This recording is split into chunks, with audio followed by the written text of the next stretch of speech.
அத்தியாயம் 20. யாழ்மதியோ அதீத சந்தோஷத்தில் இருந்தாள். காரணம், மற்றவர்களின் மகிழ்ச்சியும் தனக்கு வந்த வாழ்த்தும் தான். இப்போது நெற்பயிரும் நலமோடு இருந்தது. ஹாஸ்டலிலிருந்து வந்து 4 நாட்களாகியும் இன்னும் பக்கத்து ஊரில் இருக்கும் மாமாவினை பார்க்க போகாமல் இருக்கிறேனே என அவளின் மனசாட்சி அவளையே குற்றம் சாட்டியது. அம்மா, நான் மாமா வீட்டுக்கு போறேன். இப்பவே வா, சாயங்காலம் போ, அம்மா முறுக்கு சுட்டு தரேன், தமிழுக்கு ரொம்ப பிடிக்கும். சரிம்மா கூறியவளோ தோழியை சந்திக்க சென்று விட்டாள். இளையராணியின் வேலைக்காரி கொடுத்த காஃபியை ஹாலில் அமர்ந்து குடித்துக் கொண்டிருக்க அருகே வந்து அமர்ந்தான் யோகமித்ரன். என்னடி அன்டைம்ல காஃபி குடிக்கிற? ஜூஸ், இளநீ, மோர் இப்படி எல்லாம் குடிச்சா குழந்தைக்கு நல்லதில்ல. என் மேல அக்கறை இல்ல அப்ப உங்களுக்கு? ஹே, அதெல்லாம் இல்லாமதான் சிங்கக்குட்டி வரப்போறானாக்கும் என அவளை கொஞ்சியவாறே உரைக்க, சின்னங்க நம்ம ஹால்ல இருக்கோம், மறந்துடாதீங்க. அப்ப சரி, வா ரூமுக்கு போவோம். நீங்க வெளியில போகலையா? அதுக்குள்ள வந்துட்டீங்க. மணி 11, ஒரு 2-3 மணி நேரம் ரெஸ்ட் எடுக்கலான்னு பார்த்தேன். ரொம்ப பண்றடி.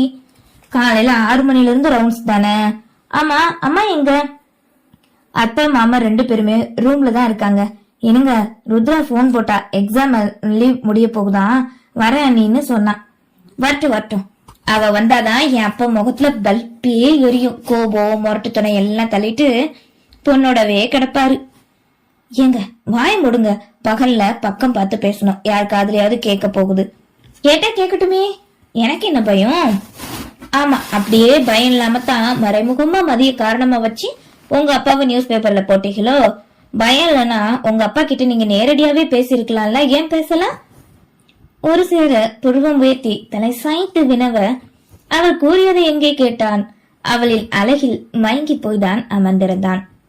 அதே நேரம் வெளியே காரின் ஓசை கேட்க, இந்த நேரம் யார் வரா? அப்பாவை பாக்கருக்குமோ நினைத்தவாறு யோகமித்ரன் எழுந்து வாசலுக்கு வர தன் மாமனார் மாமியார் இருவரும் வருவதை கண்டான். இல்லையா, உன் அப்பாவும் அம்மா வந்திருக்காங்க என மனைவிடம் குரல் கொடுத்து, வாங்க மாமா, வாங்க அத்த இன்முகமாய் வரவேற்றான். உள்ளே வர தன் பெற்றோரினை கண்டதும் சிறுமி என ஓடி வந்து அன்னையை அணைத்துக் கொள்ள, அதன் பின் அனைவரும் ஹாலில் அமர்ந்தனர். இளையராணியோ வேலைக்காரியை அழைத்து மோர் எடுத்து வர கூறி அன்னையின் கரம் பற்றி அருகில் அமர்த்தி கொண்டாள். என்ன மாப்பிள்ள, எப்படி இருக்கீங்க? தொழிலெல்லாம் எப்படி போகுது? எல்லாம் நல்லா போகுது மாமா. நீங்க, என் மச்சனிச்சி, பாட்டி எல்லாரும் எப்படி இருக்காங்க? முக்கியமான விஷயம்னா ஒரு வார்த்தை சொல்லியிருந்தா நானே இளையாவை கூட்டிட்டு வந்திருப்பேன்ல. சும்மாதான் மாப்பிள்ள வந்தோம். இவ மகளை பாக்கணும், புள்ளத்தாச்சி பொண்ணு கண்ணுக்குள்ளே இருக்கான்னு சொல்லிக்கிட்டு இருந்தாளா, அதான் பாத்துட்டு போகலான்னு வந்தேன் என்றதும் வேலைக்காரி வந்து வரவேற்று மோர் கொடுக்க வாங்கி கொண்டனர். சத்தம் கேட்டு நீலகண்டனும் வள்ளியம்மாளும் இருவரும் வர அவர்களும் இன்முகத்தோடு வந்து நலம் விசாரித்தனர். அவர்கள் தங்களின் மீது கோபமில்லாமல் தான் இருக்கிறார்கள் என்பதை உணர்ந்த பின் தான் விஷாலாட்சிக்கு நிம்மதி உணர்வு.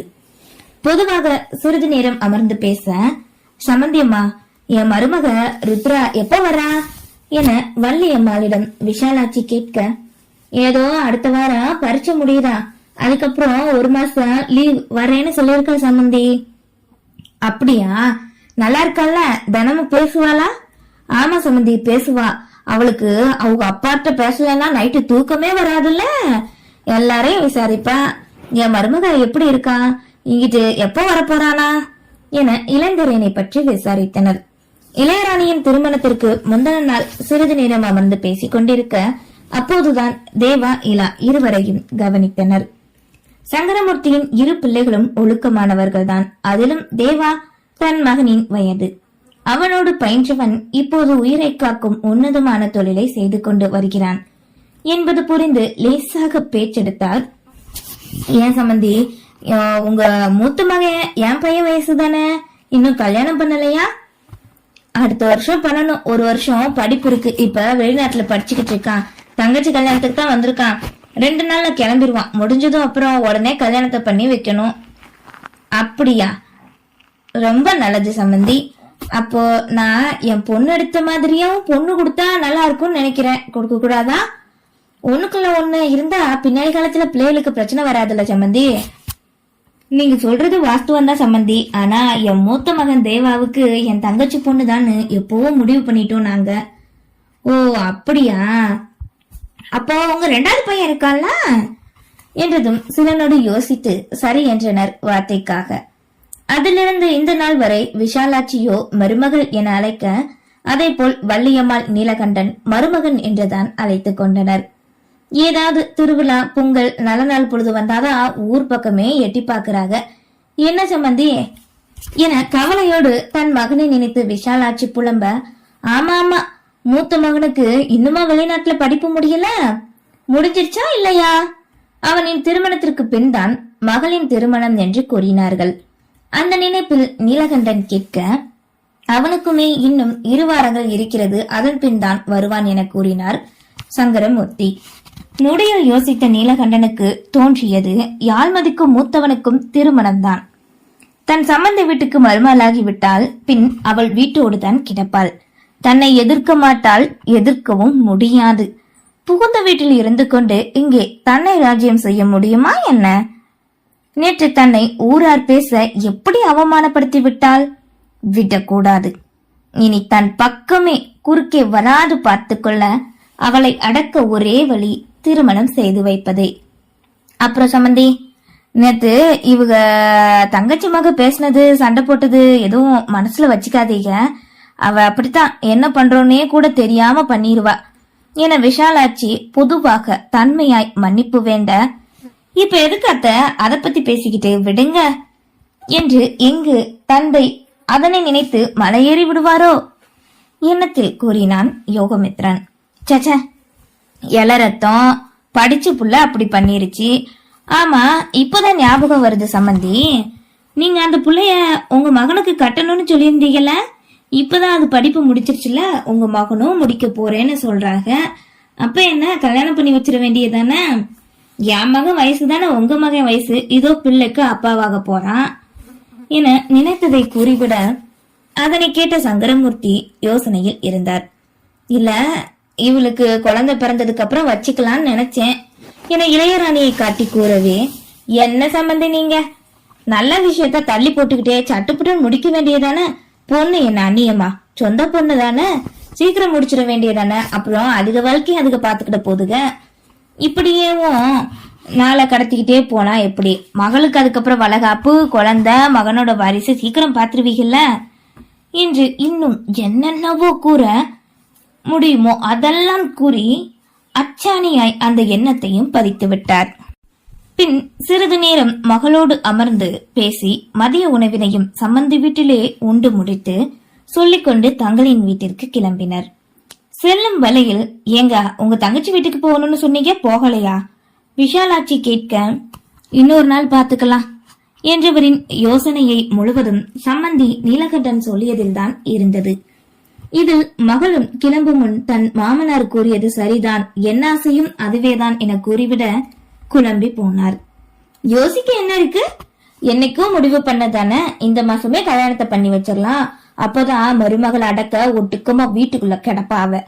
இனி இது மாதிரி பிரச்சனை எடுத்து வைக்க மாட்டால. இளையராணி என்கிட்ட தனியா சொன்னா, அவ மாமனாரு உங்க தங்கச்சி மகளை திட்டினத. எதுக்கு நம்ம புள்ள அடுத்தவங்க வாயில விழணும்? கல்யாணத்தை கட்டி வீட்டோட வச்சுக்க வேண்டியதானே, அதுதான் பொம்பளை பிள்ளைக்கு நல்லது என்க. அதுக்கில்லடி, மூத்த பிள்ளைய கட்டி கொடுத்து அது பேத்திக்கு செய்ய வேண்டியதெல்லாம் இப்பதான் செஞ்சு முடிச்சிருக்கா என் தங்கச்சி. இதுல சின்னவளுக்கு கல்யாணம் பண்ணலான்னு சொன்னா யோசிப்பால. உங்க தங்கச்சி யோசிக்கிறாளோ இல்லையோ, நீங்க யோசிக்கிறீங்க. என்னைக்கா இருந்தாலும் அதுக்கு பொட்ட பிள்ளைகளுக்கு பிறகு என்ன கேளுங்க என தன் கணவனின் மனதினை உசுப்பியும் விட்டார். அவரின் மனமோ மூத்தவனுக்கு திருமணம் செய்து முடித்து விட்டால் பின் தன் மகனுக்கு திருமணம். எப்போதுடா தன் மருமகள் வருவாள் என்ற எண்ணம் மட்டுமே அவரின் மனதிற்குள். வீட்டுக்கு வந்த பின்னும் அதே நினைவோடு இருந்த சங்கரமூர்த்தி மாலை நேரம் போல் வயலுக்கு சென்று வரலாம் என நினைத்து கிளம்பினார். குலசொலி ஓசை கேட்க பாடல் ஒன்றை பாடியவாறு ஆடிக்கொண்டு வீட்டுக்குள் நுழைந்தாள் யாழ்மதி. தன் மருமகளை கண்டவரின் முகமோ புன்னகை உதிர்த்து, அட வாடா செல்லம், வா வா கரம் நீட்டி அழைக்க, மாமா ஆசையோடு வந்து கட்டி கொண்டாள். எப்படி இருக்க தங்கம்? போன தடவை பார்த்ததுக்கு இந்த தடவை முடியெல்லாம் நரைச்சு போயிடுச்சு, தாத்தாவா போறீங்களோ அதானோ என அவள் கேட்க, அப்படியாடா கண்ணு, மாமனுக்கு வயசாயிடுச்சோ? பின்ன இளவட்டம் நினப்பா கேளட்டு மாமா நீ சொல்றதும் சரிதான், வயசாயிடுச்சே வருது. படுத்த படுக்கை ஆயிட்டா என்னை யார் கவனிச்சுக்குவா? உன் அத்தைக்காரிக்கு அதிகாரம் பண்ணவே சரியா இருக்கும். வேதனையும் சலிப்பும் கலந்த குரலில் உரைக்கவே, அதுக்கு என்ன என் மீச மாமா, நான் தான் இருக்கேன்ல, எப்பவும் அவங்க பக்கத்திலேயே தான் இருப்பேன்.